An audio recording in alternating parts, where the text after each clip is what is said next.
Two-stepping in the rain on a rooftop with Lucifer's noose on my collar, Miss Ball and Chain. Hollering my name like a dollar gain in her pocket, see her swallowing my What's pain. going on? We're here at SatanSoulBlog.com in the first episode of Vote You. It's a little series we're going to be doing all this week, starting today, going all the way through Friday.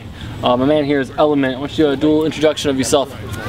What's going on, everybody? As my good friend over here introduced us, this is the one and only Element, talktoelement.com, and I'm, I guess, here to let you guys know why you should vote. Why you should vote. So, first question, why should people vote? Like, what's the importance of getting out there and putting your name in that ballot box? I think more specifically, to answer that question, not necessarily why people should vote, but why people should make educated votes, why people should take the time to actually understand who and why and their motives of why they're voting for a certain candidate, because nothing is worse than actually doing an unqualified vote.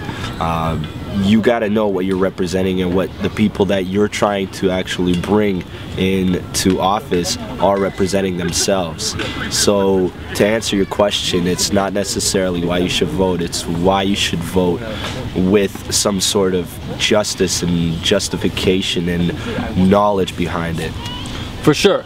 And one thing that a lot of people might say, a lot of people, especially young voters, kind of use as, I guess, a reason or excuse or motive not to vote is they don't, either the issues, they don't see them affecting them, or they just don't know where to get that information. You personally, how do you stay informed? I mean, personally, I wouldn't say I'm the most informed when it comes to politics.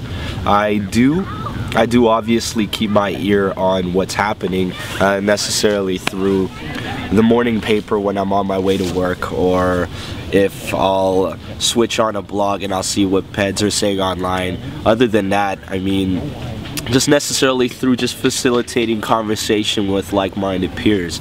That's probably the best way to actually gain some sort of knowledge base, and then from there on, do your research. You just google.com and figure out from there. It's not necessarily too difficult in our day and age. Everything is on our fingertips. Yeah, for sure. And you mentioned, I think it's really good that you said, first and foremost, like, you're not, hardcore into it, but that's a good point. You don't have to be hardcore necessarily to make an informed decision. For yourself personally, we're here in the city of Toronto. If you're watching worldwide, we do have an election coming up on October 25th. You can vote advanced as early as, actually right now you can go ahead and vote. But for you, and considering our city and how this election is going down, and considering our age bracket, the youth, what are some issues that you're really focusing on, keying in on what the candidates are saying? I mean, you don't want to focus on somebody that's trying to over-deliver, somebody that's trying to tell you that the numbers game, how much they're going to save. You want them to actually tell you what they're planning on doing to better our city. So necessarily speaking, I'm not going to drop any names for certain purposes, but certain candidates are promising a lot of tax cuts, but you're not really questioning where these tax cuts are actually coming from, how it's actually being implemented. So for me, for an example, is a couple of candidates are planning to cut funding when it comes to the arts programs in our city, and for me directly that affects me and our community as well. And it hurts when people can just kind of be stimulated and forced on a decision because of numbers, because somebody's telling you that they can save you $500 million. Well, whose $500 million is that? Where's that going to? Where is it coming from? Let us know specifically how and why did you come up with these numbers, and how it's going to affect us in the short term and long term, right? I mean, nobody wants to be sold on a pretty picture. Tell us how it is. Tell us, yeah, you know what? Right now we're not in the best of times. and things need to change. I can offer you this kind of help and assistance, and together we can do it.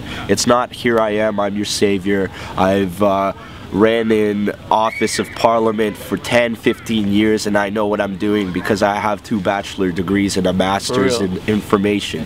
It's necessarily speaking, connect with us, be real with us, and tell us how you're planning on changing things one step at a time. Tell us how it's practically going to work. Practically, yeah. You know, like numbers look great on paper, but they don't win championships. You know, exactly. Not to say that it's a sport, but it is a race. So, with that said, you know, yourself, in terms of relating to people, getting directly at people, you have a tendency to do that with your music. Tell me a little bit about yourself musically, or tell the audience. Musically, I'm a hip hop artist.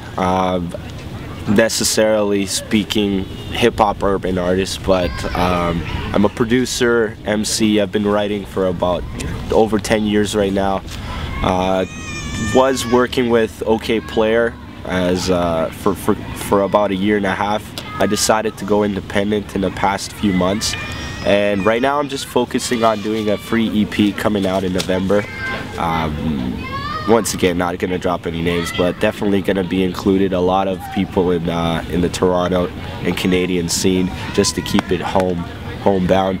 I'm working with a lot of producers like FS Green, Full Crate.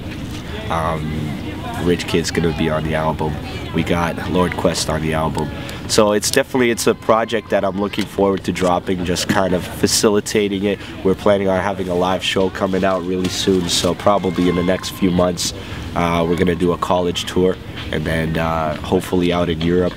And other than that, I have a side project I'm working on, fromthegroundup.com, so FRMTHEGRDUP.com, and that's kind of just like a blog, an online magazine, editorial that we started to let people kind of have an easy gateway to get to music, culture, events in our city and surrounding areas. And it's going pretty well. We signed 2 new writers from Rolling Stone and The Inquisitor.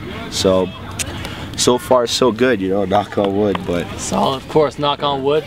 Well, solid, of course. So thank you, Element, for your time. Thank you, guys. Saving Soul Blog. SavingSoulBlog.com. My name is Crossword. Catch me on Twitter, Crossword MC. And we're out of here. Remember, vote.